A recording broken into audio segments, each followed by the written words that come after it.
Continuing.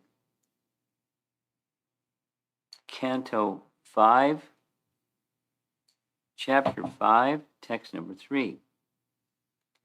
Teachings of Ṛṣabhadeva.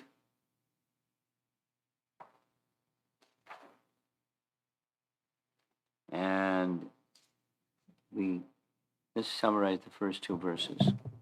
The first verse, celebrated verse, this is Ṛṣabhadeva instructing his 100 sons, foremost of whom was Bharat Maharaj, the emperor, Bharat Maharaj, and the other 99 sons. And Krishna Krishna. He's instructing them in human life. So the first verse was, don't be like an animal where sense gratification is your way of life. That's the life of the hogs and dogs. Don't do that. Rather, human life has a purpose. Purpose is achieving spiritual happiness, spiritual realization by tapo divyam, transcendental austerities. Make that your life.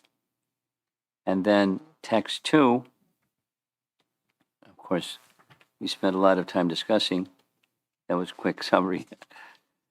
Text 2 was the method for attaining the position of spiritual life, the method, mahat sevam, engaging in service to great souls. And then there's a definition of who's a great soul, who's not a great soul. But those who are great souls engage in their service, hear from them, because that's the dwaram, or the gateway to transcendence. And then the opposite, same as the first verse, the opposite is by keeping the association in company of materialistic people, people that are interested in acquiring sense objects and enjoying sex indulgence with the opposite sex. Such persons are the kind of association that one should avoid. So seek the association of mahats and serve them. Avoid the other association, because that other association is the path that leads to hell. Specifically, the terminology is used. And he gives a little definition of who are the Mahatmas. We discussed a little bit the idea or the definition of who is a Mahatma is discussed in Bhagavad Gita. Any of you ladies know the verse in Bhagavad Gita that Krishna gives a definition of who is a Mahatma? Yeah, a little louder. Mahatmanas tamam partha daivim prakritam ashrata bhajanti ananya manaso. What's the last line? Yeah, Prabhu Tadam Avyayam. So that's the Mahatma according to Bhagavad Gita. And according to this verse, text number 2, he gives a more expanded definition. And the more expanded definition, I think it's worth repeating it. Equipoised, do not see any difference between one living entity and another. That's a very elevated position. Pandita Samadarshana. Very peaceful, fully engaged in devotional service, devoid of anger, work for the benefit of everyone, do not behave in any abominable way. Those are some 6-7 characteristics of a Mahatma. And when you find those people, you serve them. And that's the doorway or dwaram to spiritual elevation. So now text 3. And if you have the verse in front of you, you can chant it responsibly. I'll say and you repeat. 553.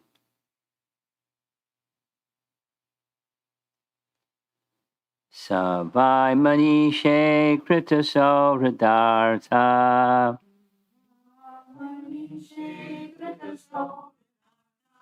Janeshu deham vartikeshu griheshu griheshu jayatmaja ratimaso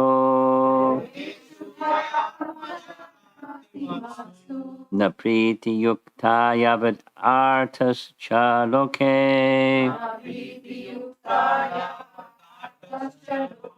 savai maishe krita sauhridartha Janeshu deham bharavartikeshu griheshu jayatma jaratimatso napriti yukta yavad artas chaloke. Those who are interested in reviving Krishna consciousness and increasing their love of Godhead do not like to do anything that is not related to Krishna. They are not interested in mingling with people who are busy maintaining their bodies, eating, sleeping, mating, and defending. They are not attached to their homes, although they may be householders, nor are they attached to wives, children, friends, or wealth. At the same time, they are not indifferent to execution of their duties. Such people are interested in collecting only enough money to keep the body and soul together. Interesting. Purport by Srila Prabhupada. Whether he is an impersonalist or a devotee, one who is actually interested in advancing spiritually should not mingle with those who are simply interested in maintaining the body by means of so-called advancement of civilization. Those who are interested in spiritual life should not be attached to homely comforts in the company of wife, children, friends, and so forth, even if one is a grihasta and has to earn his livelihood. He should be satisfied by collecting only enough money to maintain the body and soul together, which should not have more than that, nor less than that. As indicated herein, a householder should endeavor to earn money for the execution of bhakti yoga. Shravanam kirtanam Vishno, smaranam padasevanam, archanam bandhanam dasyam, sakyam atma nivedanam. A householder should lead such a life that he gets full opportunity to hear and chant. He should worship the deity at home, observe festivals, invite friends in, and give them prasad. A householder should earn money for this purpose, not for sense gratification. Now, this is Ṛṣabhadeva, incarnation of the Supreme Lord, giving instructions to his sons, and presumably many of the sons, there's 100 of them, would become married. Many of them did become married, and some of them didn't become married. Some of them remained, they became topmost devotees. If you're a little bit familiar with Srimad Bhagavatam, the beginning part of the 11th canto of Srimad Bhagavatam is a discussion between the Nava Yogendras and King Nimi. Yes? 11th canto. So those Nava Yogendras, they're sons of Ṛṣabhadeva. And so they have a discussion with King Nimi. So they're super elevated. They didn't become householders. But those that are Kshatriyas and a number of the Brahmana sons, they also became grihastas. And so he's instructing them with the understanding that that's the path that many people take. He didn't dictate, don't do this, don't do that. But as far as ashram, but if you move to that grihasta ashram, there are some do's and don'ts. And, the simple formula is live simply. And if there is excess, then that excess is not excess. It's because it's all Krishna's property. So when you use what your necessities are, it's with the understanding this is Krishna's provided. It's like a child being provided for by the parents, and they're happy to provide. And when the children receive from the parents, if they're a little wise, most children aren't so wise, it's just receive something. But if there's a little wise, then it's a sacrifice from the parents, and they're maintaining the child, and so they want to use it frugally, wisely, carefully. Here's an example that I learned as a young devotee. Prabhupada was very careful with everything that had value. I was told that because he was the because is a different reason.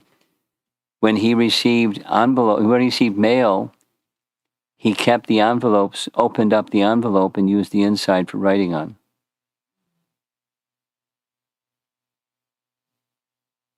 Because there were periods in his life when he had nothing. So there's a tendency when you have nothing and then you have something to be foolish. But Prabhupada wasn't foolish. He was accustomed to not misusing anything. I was hearing a room conversation with Prabhupada in Hawaii, and a person had come to visit him, Yogi Bhajan.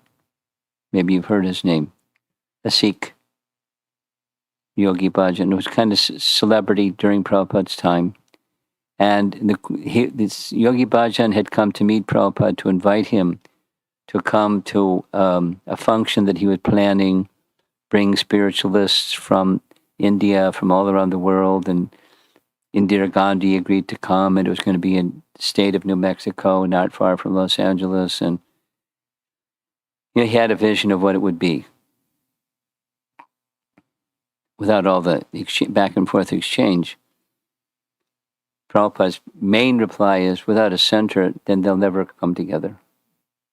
And they can you can have a meeting, hundreds of meetings, thousands of meetings, come together, talk, and no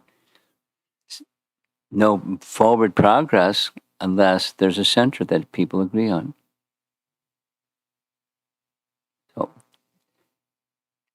towards the end, Prabhupada said, I didn't get an invitation. He said, this must be in the mail. I'm making a formal invitation right now. Please come. And he gave the date and location and so forth. Then they started speaking. Prabhupada asked him, where's your headquarters? And he said, Culver City, because the LA temple is in Culver City, Los Angeles. And Yogi Bhajan said, my headquarters is about 2 blocks away from your temple. And I've been to your temple a number of times. And then he started describing his experience. And there were 2 things that he said, main things, 3 things. The style of the architect, because they did some remodeling. It was a church previously. Some remodeling, was the altar and everything was done very nicely. Because he was also interested in building up his center, so he also was interested in how the ISKCON devotees had done what they had done. Another, he made a comment, they're very wasteful. And Prabhupada amplified it, said they're very expert at being very wasteful. He didn't go too much into it, but he's, they're American, and they're used to having their needs, and so they're not very careful with what Krishna supplies. So they're very wasteful, and he has to, I have to chastise them regularly. Then a third thing he said is, I went to the gift shop. And when I went to the gift shop, there was a young teenage American girl in the gift shop. And she recognized me and said, oh, you're Yogi Bhajan. And let me show you some of the books of Srila Prabhupada. And then she just went off into a spin about how much love she had for Prabhupada. And he said, he remarked about it. And then she just took a very humble position and said, we were dogs. And he picked us up. And he made us human beings. And we love him. I mean, just like he was a very young American girl, not knowing cultured ways of saying things. She was just speaking from her heart. And he was very moved. He said, and your disciples are like that in general. And that's the bhakti principle that then, just like with Ṛṣabhadeva to his sons, by speaking, he's the personality of Godhead, so certainly it went in because of their regard for him. And that's how the bhakti principle works. It's not just rules. There are guidelines of what to do, what not to do, but how does one follow through as opposed to hear something but not do it, or refrain from something and still do it? It's the bhakti principle that makes the transformation. So here's some guidelines for those who have affinity for Srimad Bhagavatam, with the faith that Srimad Bhagavatam will help me, or help us, help the world come closer to Krishna. And so here's some of their guidelines. Collecting enough money to maintain body and soul together, not more, not less. And then yesterday, was it? At the Sunday program at the temple, I spoke on the verse that's quoted here. This is the 9 processes of bhakti.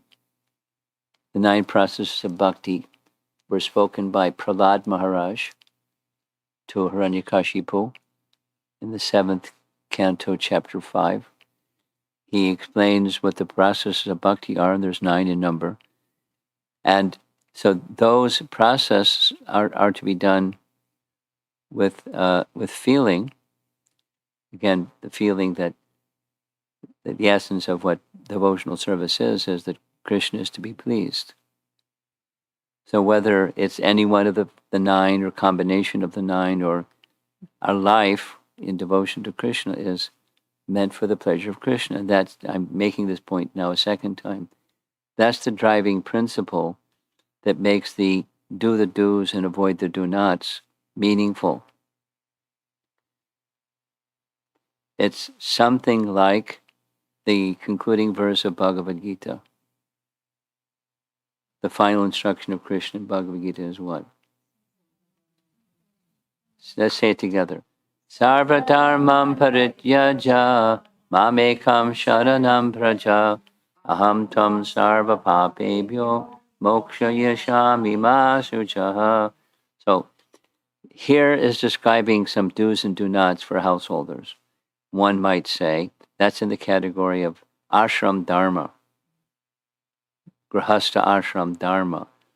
The dharma for grahastha is some do's and some don'ts. And that do's and don'ts for the grahastha is subordinate to one principle. So the first verse is pointing to that principle. Now it's expanding on dharmas related specifically, dharmas related to householders. But so it's not sarva dharmam parityaja. Parityaja doesn't mean you just toss them. You abandon all varieties of dharma. So just do anything you like. No. Those things are subordinate to the one principle.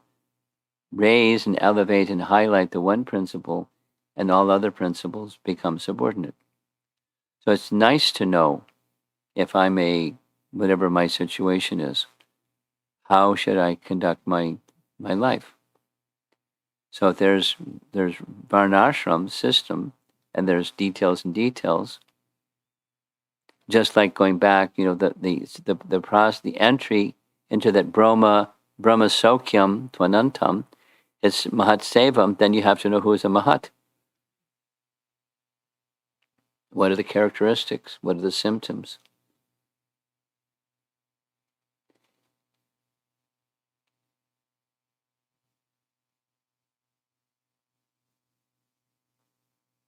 I'm pausing because we had some discussion about how do you I'm defective.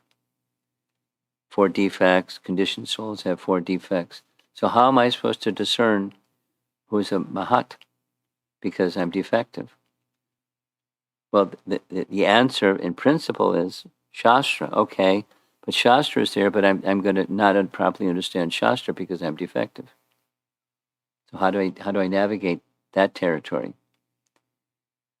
You receive guidance from a qualified person. But how do I know who a qualified person is? Same question asked in different ways.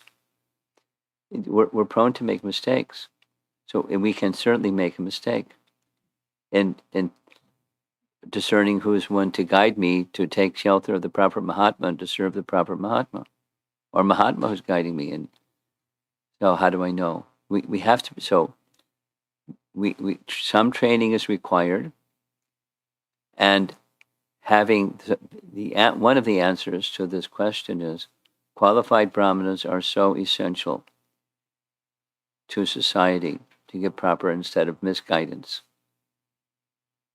And we're meant to be trained in that way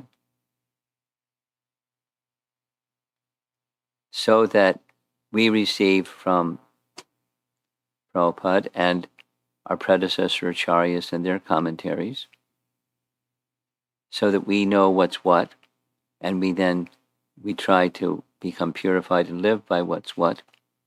Just like these nice examples that are right here for grahastas, practically speaking, with one exception, grahastas in the room. There's practical application points. And then, so fortunately, we have the Bhaktivedanta purports.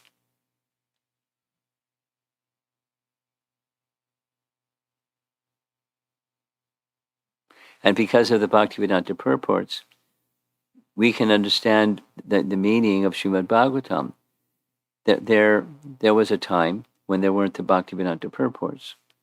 And so sometimes people would read Srimad Bhagavatam without purports.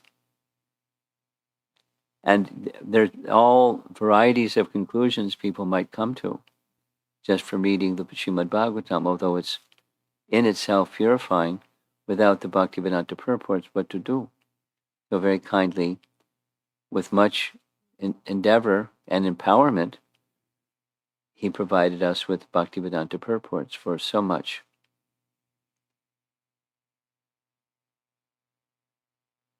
And we're deeply indebted, because otherwise, how would we know? I mean, you're all from India, so you know, for example, how many people live by Bhagavad Gita. Let's just take 2 examples that Prabhupada would often point to. Gandhi.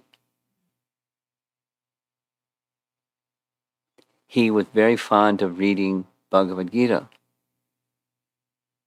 Well known, he was very fond of reading Bhagavad Gita. And as far as he was concerned, there was no such thing as the Battle of Kurukshetra. He was quoted several times in saying, if there was such a thing as a battle of Kurukshetra, and that Krishna was inducing Arjuna to fight in the battle of Kurukshetra, then I would renounce my Hinduism.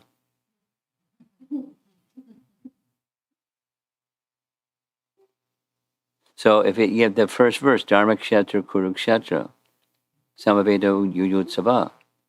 So then this means that, and the other thing means the other thing. Everything is metaphorical. And there's no literal, this means, Krishna doesn't know what he's saying. So let me be smarter than Krishna and say what Krishna really means, because he doesn't know how to speak properly. That kind of thing goes on.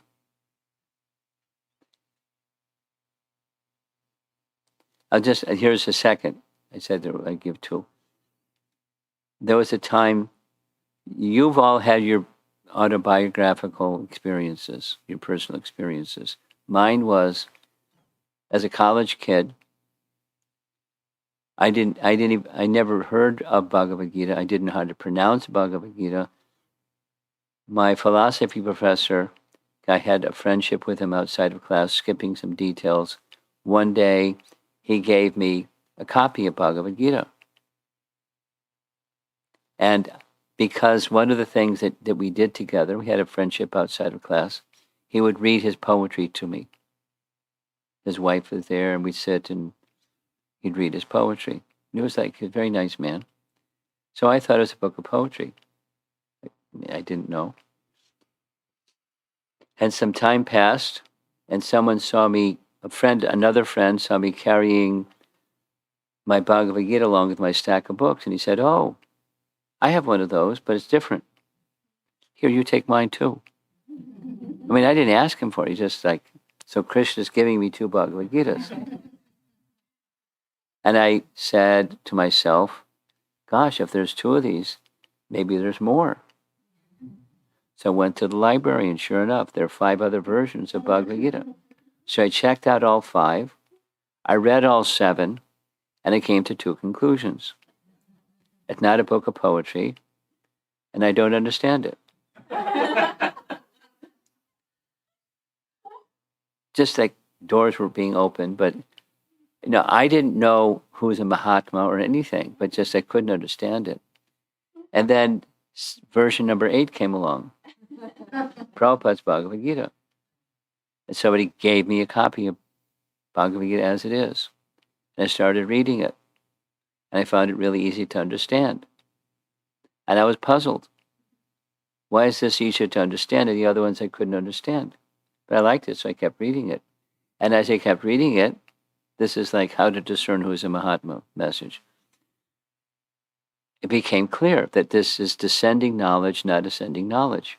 Because the other 7 versions were scholars that learned Sanskrit, and they were trying to explain knowledge or wisdom or higher truth through their scholarship. And it's not approachable that way. So this means that.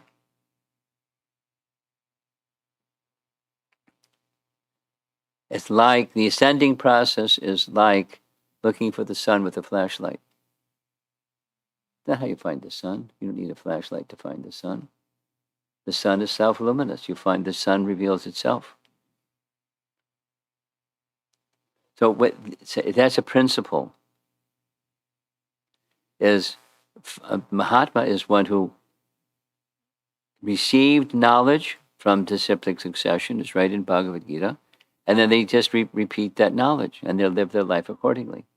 So those are principles. Now, I'm a defective person, so I can make mistakes and discern incorrectly. But if there's sincerity combined with the scripture and a proper rendering of the scripture, then slowly, I can start to discern more because there's purification. If the source is a genuine source, and then I become more familiar with what the scripture actually says. And then it becomes very clear. And if there's another idea that's apart from this standard understanding, then we can discern that's not a standard understanding. Last few days I've been listening to an interview. A professor, starts with a G, Gershon, Alan Gershon, I think is his name, Gershwin or Gershon or something like that. And he's a philosophy professor at the university, it was in Los Angeles, of UCLA. Philosophy professor. In fact, he was the head of the department. Anyway, he had been teaching the writings of a particular European philosopher named Kant, Immanuel Kant, K-A-N-T. And this professor liked Kant's idea, so Prabhupada asked him, what's his teaching? And his teaching was that the soul at a certain point of time is created. And Prabhupada just said, no. The soul is eternal.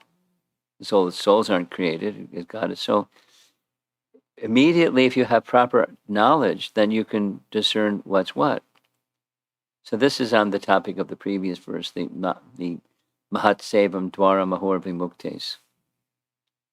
So same, if you're a householder, what are your duties? From that same source.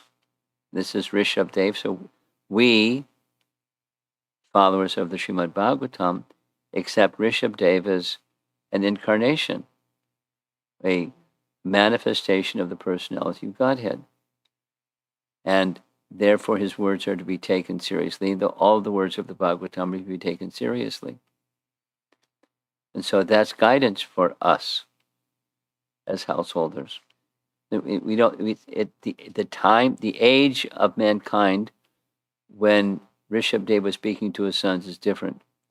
So the application of that principle may look different in this age and that age and the next age, but the principle doesn't change.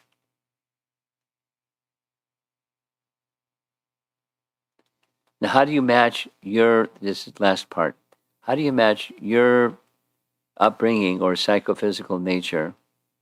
It's the same challenge that Prabhupada met with his young Western disciples. They had different upbringing. And you all have a different upbringing.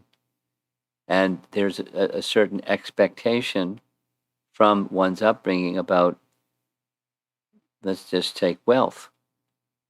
What's enough? Because that's in the purport twice.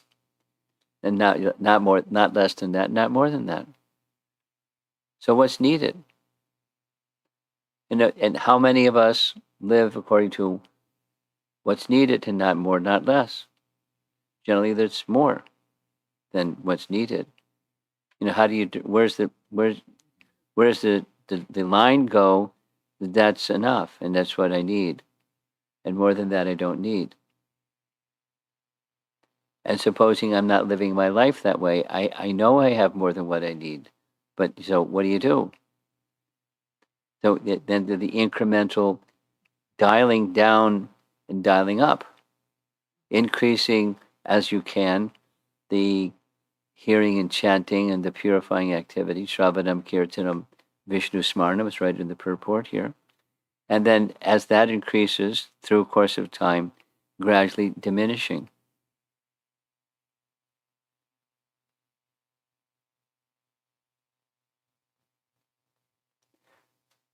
In the last couple of days, I got a letter from a really nice young girl that's in med school. And she was not whining and complaining. She was just sharing. I haven't written to you in so long because help. The workload is too much. I can't manage my life. And then I tried.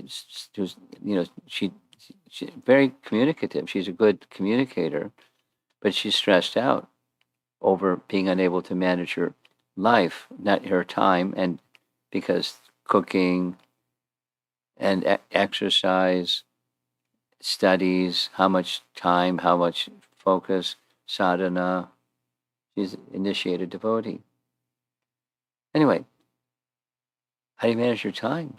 Like when you're med school, it's not pre-med, it's med school. You got to perform, and it's intense. Probably 2 years of the most intense period of her life, and then after that will come internship and residency, and it's my understanding is that's even more intense. But it's a choice for people that want that career, and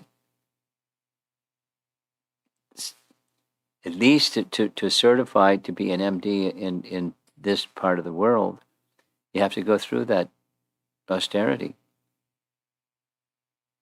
So, how to manage your time? So where's enough is enough, and too much is too much. And then it's just specifically on the wealth part. Her interest is not. I know her well. It's not the money that comes from being a doctor, but some people may make that sacrifice for that reason. They have smarts, and they want to do because It's a nice profession that's meaningful to them. But then how do you balance everything? And I'm sure you all have that situation in your lives because we're all busy and there's more to do than you have time to do it in. So how do you balance everything?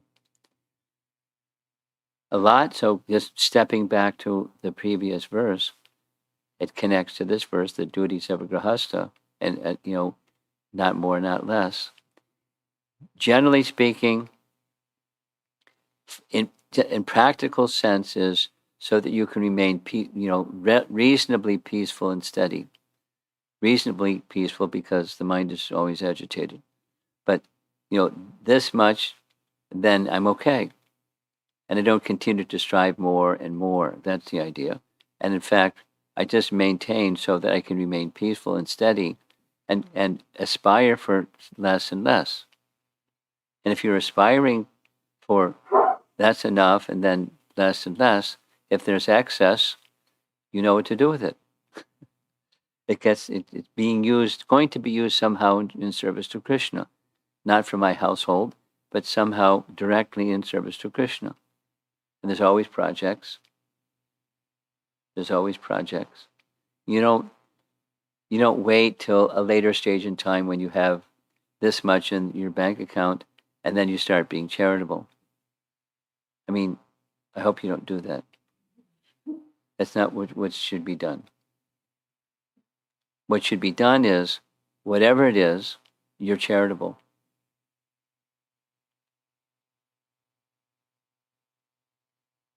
And if that's a principle that you were trained with, and you train your dependents in that way, then you're building character in yourself and in them.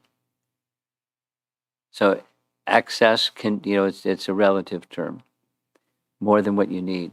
But even if you have what you need, something should be given in charity, in principle. It's another householder duty. It goes back to the second verse. It's connected. It's piggybacked on the second verse. Don't live where the goal is enjoyment of the objects of the senses. The more wealth I have, the more object of the senses or diversity of senses, sense objects, and thus more happiness. It's foolish. There's no happiness there. And dial it down to whatever it is that you can remain steady and stable and continue. It's just like sadhana.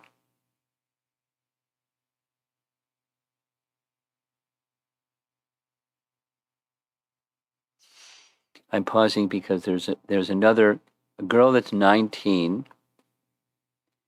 She was homeschooled. She started undergraduate study when she was 14. She finished undergraduate study when she was 18, and she was accepted to medical school when she was 18, and now she's 19.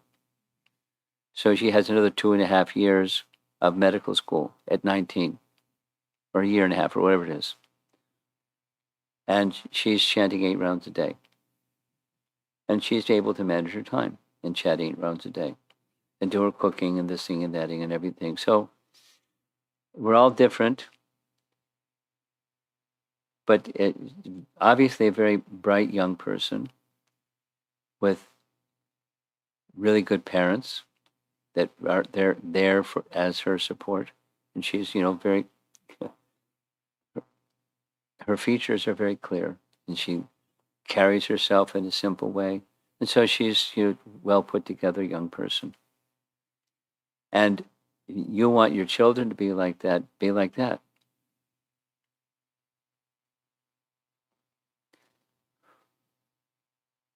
So the principles to live by, which is what Ṛṣabhadeva is teaching to his sons, are to be received from a person who knows the principles to live by, and then live by them. And then the next generation. In addition to reading, then applying according to your position, according to your capacity. The Bhagavatam has, very clear direction in all features of life. Here, focus. There's other places that have focus on the grihastha duties. Here, this just happens to be not inordinate. I mean, it's in the verse. Some not attached, but still dutiful with the lists. Home, wife, children, family, friends, relatives. So, anasaktasya vishayan.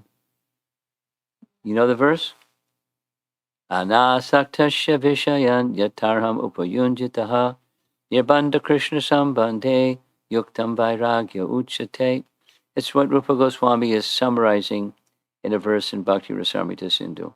Same as what this is saying. You do because that's a path that you've chosen to move on, become a grihastha. Okay?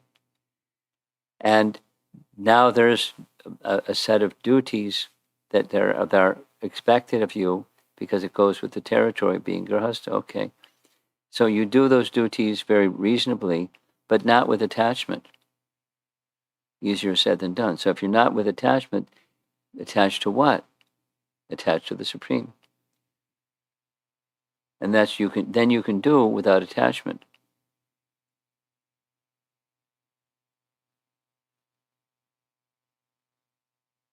It's the exact same instruction that Chaitanya Mahaprabhu gave to Rupa and Sanatan and to Raghunath Das. Stay in your position. It's the same as his discussion with Ramananda Roy. Stanes to takshruti gatam tanavan. Stay in your position, but engage in hearing topics of transcendence. And by hearing topics of transcendence, you can engage in your duties without attachment to the material sense of enjoyment.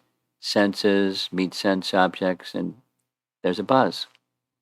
And that's happiness. And it'll stay there minus another kind of attachment.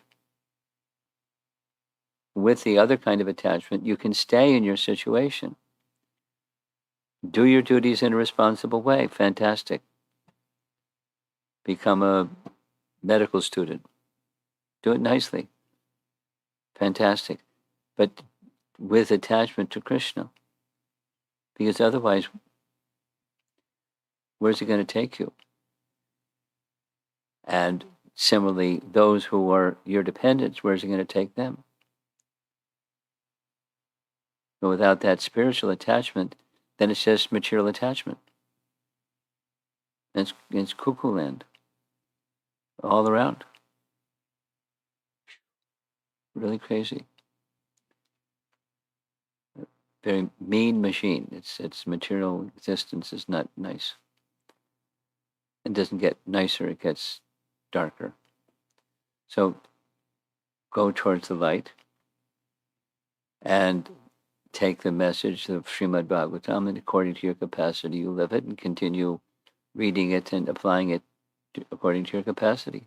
Once again, lifelong. So let's see if there's some discussion. Canto 5, Chapter 5, text number 3.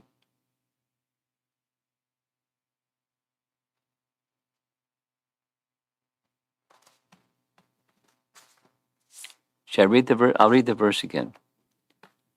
Just the translation. Those who are interested in reviving Krishna consciousness and increasing their love of Godhead do not like to do anything that is not related to Krishna. They are not interested in mingling with people who are busy maintaining their bodies, eating, sleeping, mating, and defending. They are not attached to their homes, although they may be householders, nor are they attached to wives, children, friends, and wealth. At the same time, they're not indifferent in the execution of their duties. Such people are interested in collecting only enough money to keep the body and soul together.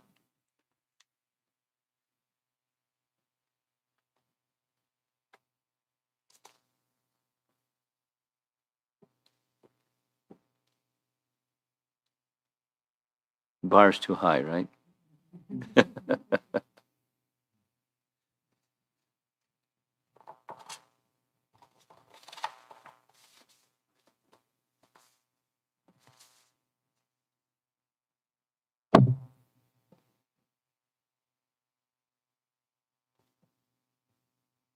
Discussion. Anyone?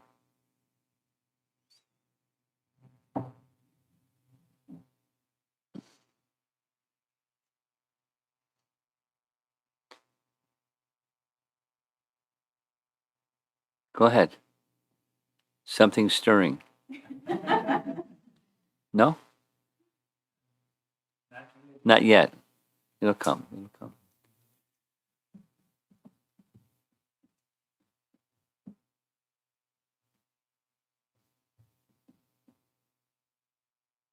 Well, I brought with me some Mahaprasadam, so maybe that's something everyone can engage in.